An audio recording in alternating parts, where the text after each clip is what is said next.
دا د دې راکم هلک چې دی تاسو کتلی د هغه څټوکی زمونږ افغان صاحب خو د هغه انټرویو نه راغستی خو دا خو هر ځای ته ماشاءالله ځان رسوي الله دې حفاظت وکړي ډېر غیرتي او ډېر ناډر او ډېر بهادر صحافي دی زمونږ په سترګې یو زړه یخ دی الله پاک دې د هر قسمه کوششونه قبول کړي او الله دې حفاظت نصیب کړي ټول صحابیان تللي نو هغه یو صحافي دې تپوس کوي وایي دا پلار دې ولې قتل کړ بیړهغر کې ورته وویل دې پلار راته وایي چې کور نه بار ته مه وځه پلار پې یادېده که نه نه پې یادېده دا خو تیاره جینۍ ده زما خبرې لږ سپینې زړه ته یې مه غورځوئ که غورځوئ یو شل پېر یې غورځوئ خبرې کومه خیر دی حضرت عمر صاحب له کس راغی وایي زوی ووالمه زوی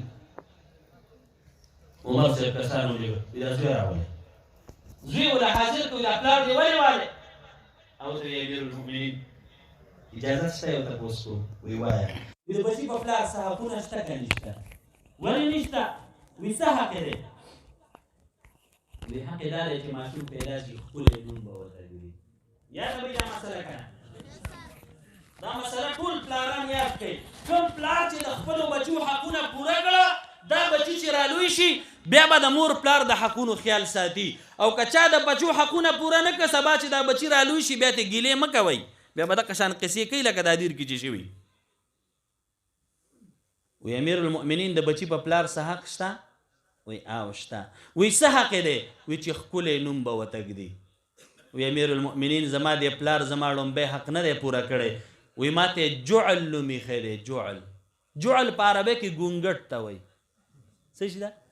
ګونګټ خو دا ګندګي جوړوي ورغړوي نو امیر المؤمنین دویم یې څه حق دی وی دویم حق یې دا دی چې ښکلی تربیت به یې کوي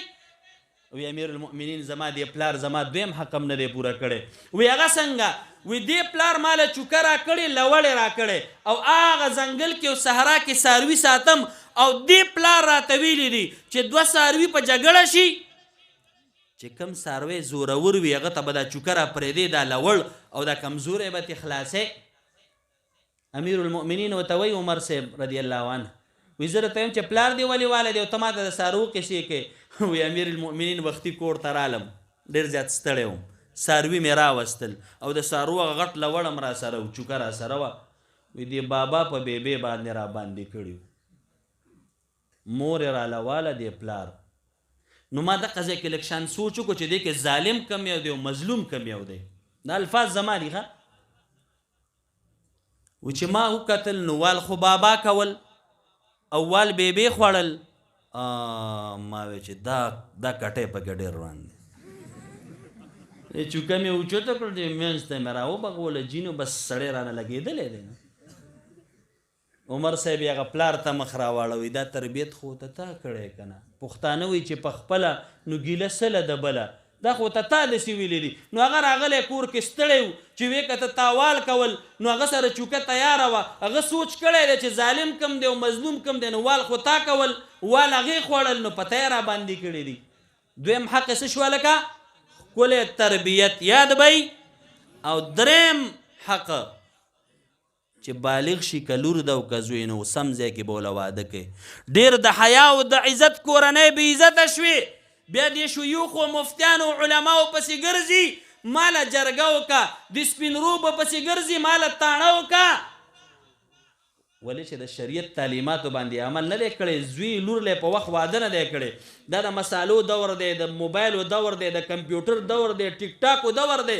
دا بچی ګوره چې بالغ شي پیل پور وله ودونه کوي او که رسمونه رواجونو ته م وکتل بیا خدای مکه الله مکه هسې نه چې بیا پریشانه او خپی ما درې حقونه بیان کړه یو بیا ښکلی نوم ږدې یو بیا ښکلی تربیت کې بل چې بالغ شي سم ځای کې به وله واده کوي د سنتو موافق کم مور و پلار چې د خپلو بچو د حقونو خیال وساته دا بچی چې رالوی شي د مور پلار تر د هغې د حقونو به خیال ساتي او څلور حرفونه مې ویلي وو قاف ری الف نون قرآن د قاف نه مراد قرب الهی دی د را نه مراد رحمت الهی دی د الف نه حمزې نه مراد انعامات الهی دی او د نون نه مراد نور الهی دی کم کس چې قرآن وی ایمان پې راوړي نورو ته ښیي بچو ته ښیي او نورو ته رسوي او په قرآن عمل کوي دغه انسان ته به قرب الهي میلاویږي په ده به رحمت الهي راورېږي په ده به انعامات او احسانات الهي کیږي او دته به انوارات الهي او نور الهي به میلاویږي.